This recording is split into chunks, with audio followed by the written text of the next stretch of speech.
I'm Dr. Jim Wells from Tremco Barrier Solutions. In this session, we'll be talking about the diminishing value of added insulation and the consistent value of reducing air infiltration. To really understand this topic, we need to understand some things about insulation. 3 rules help us out. Number 1, the first R is the best R.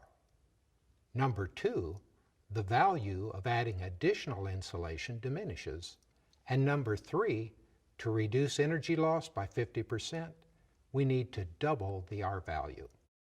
Let's look at a simple example of energy loss through a ceiling area. To make it simple, we'll just have a 1-inch thick drywall ceiling, initially with no added insulation, and look at a particular area that we're losing 100 BTUs per hour. To cut that 100 in half down to 50, we need to double our total R value, so we go from R1 to R2 total. We needed to add 1 R. And we did reduce our loss by 50. Now, if that's still too much, losing 50 per hour, let's cut that in half by again doubling the R value.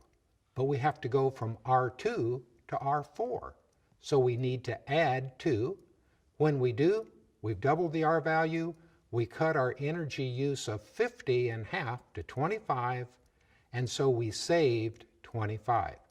You notice the first R that we added saved 50, the next 2 only saved 25. Now, if we go down to the next to the last row on the table, where we're R16, and we're losing 6 BTUs per hour, and we'd like to cut that in half again, we must add 16 Rs. And we would reduce the 6 to 3, saving 3. You notice the first R saved 50, the last 16 only saved 3. So certainly the first R was the best R, and each additional diminished. For an example, let's look at an actual home, a 2-story home with 1,350 square feet of ceiling area built on a full basement. And we're going to look at the cost of various insulation levels. If we look at an uninsulated attic at all, it's losing about 57 million BTUs per year, and that costs $318. Now, if we would want to cut that down, we add insulation. Let's add just 5 Rs. You notice when we do, the energy use goes from 57 million BTU down to just 22, and our cost annually goes from $318 down to $126, saving $192.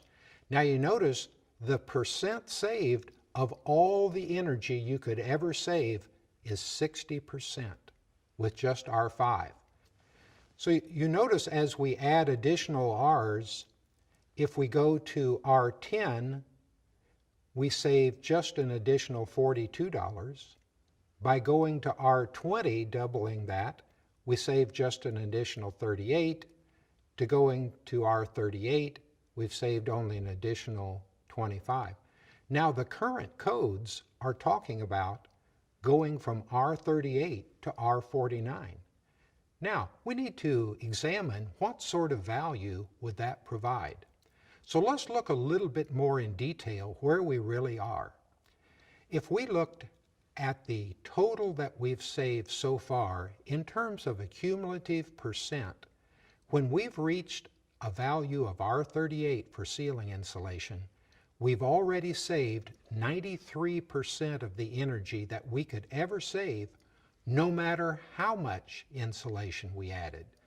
We could go to R1 million, and there's only that extra 7% that could be saved. Now, the current code is talking about going to R49. That will save a little additional heating and cooling cost. As a matter of fact, that's about $6 per year, taking us from 93% of all potential savings possible to 95%. However, the cost to do that is in most regions between $250 and $300. Even in a simple payback that takes an incredible amount of time to pay back that investment. If you use the time value of money, it never pays back the investment. Let's look and see if there's another alternative that might provide better value for our construction dollars. And what we want to do is talk about air infiltration. A typical house by a measured air infiltration test has about 7 air changes per hour. And you notice the annual energy cost for that air infiltration is $165. Now let's go back to our R value table and remember, before we added any insulation, we were losing $318 in annual energy cost. So that was certainly worth going after. But even when you got to an R5, you were only losing $126. Now, at current ceiling insulation levels of R38, the energy loss is only costing a homeowner $21 a year. So is there a better place that we could spend our construction dollars and our focus to save more money? And there is. You see, with a typical air infiltration value of 7, it's costing a homeowner $165 a year. And then as we reduce the air infiltration to either 6 or 5 or 4 or 3 and on down, you notice we save a very consistent amount of money at each step. So the savings from air infiltration reduction is far more than the savings that would have been achieved by adding the additional ceiling insulation from R38 to R49. The annual heating cost shows the striking difference in heating cost value created by lowering air changes versus more ceiling insulation. Other benefits are also created. Occupant comfort is increased with better temperature uniformity. The HVAC equipment can be properly sized for the dwelling, and you can lower initial construction cost. We had the example of ceiling insulation, but this is also true for other portions of the home. Here in this table, we give an equivalent energy saving change. Either we can save additional energy cost by increasing insulation levels, or we can provide the identical savings by reducing the air change value. In the first line of this table, we see the example we've already discussed, going from R38 to R49 in the ceiling. We could achieve the same energy saving by reducing the measured air infiltration from 7.0 to only 6.8, a very small change. The second line, even if we went from R38 to R100 in the ceiling, a drastic addition, it would only equal the savings provided by reducing the air changes from 7.0 to 6.5. Another example, we could look at the frame walls. A simple 2x4 wall with R15 insulation could be changed to a 2x6 wall with R20 insulation. Or, to provide the same energy savings, we could reduce the air changes from 7.0 to only 6.1.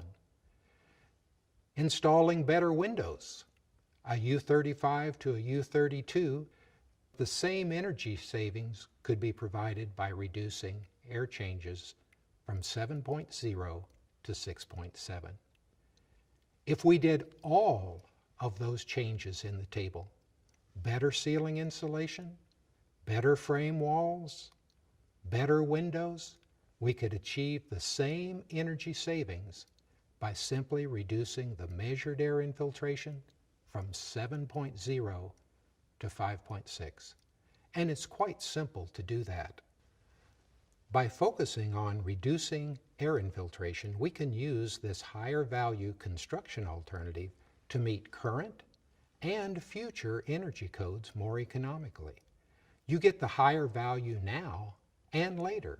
Currently, you could meet the 2009 base code, and later the 2012 or the 2015, and of course this applied to all the Beyond Code programs such as Energy Star or utility incentives.